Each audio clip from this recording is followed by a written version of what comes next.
చాలా తక్కువ చిత్రాలు మాత్రమే అటు బాక్స్ ఆఫీస్ దగ్గర ఇటు ఓటీటీలోనూ మెప్పించగలవు. అలాంటి మూవీస్ లిస్టులో ఇప్పుడు ఎన్టీఆర్ నటించిన హిందీ చిత్రం వార్ 2 చేరింది. వారం క్రితం ఓటీటీలోకి వచ్చిన టైగర్ మూవీ ప్రస్తుతం అక్కడ రికార్డుల వేట మొదలుపెట్టింది. ఆగస్టు 14న ప్రేక్షకుల ముందుకు వచ్చిన వార్ 2 పాన్ ఇండియా వైడ్ గా మంచి వసూళ్లను రాబట్టింది.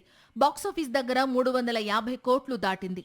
యష్ రాజ్ అత్యంత ప్రతిష్టాత్మకంగా నిర్మించిన ఈ చిత్రంలో హృతిక్ రోషన్, ఎన్టీఆర్ కలిసి నటించిన సంగతి తెలిసిందే. యష్ రాజ్ స్పై యూనివర్స్ నుంచి వచ్చిన టైగర్, పఠాన్ సినిమాల దారిలో వార్ 2కు చాలా క్రేజ్ ఉంది.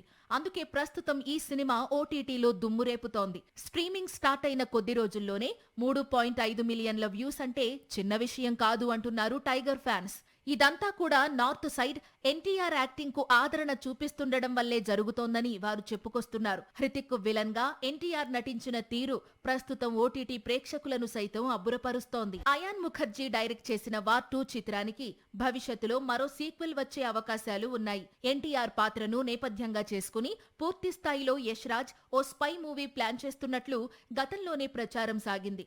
అందుకు తగ్గట్లుగానే ఇప్పుడు వార్ 2 ఓటీటీలో దుమ్మురేపుతోంది.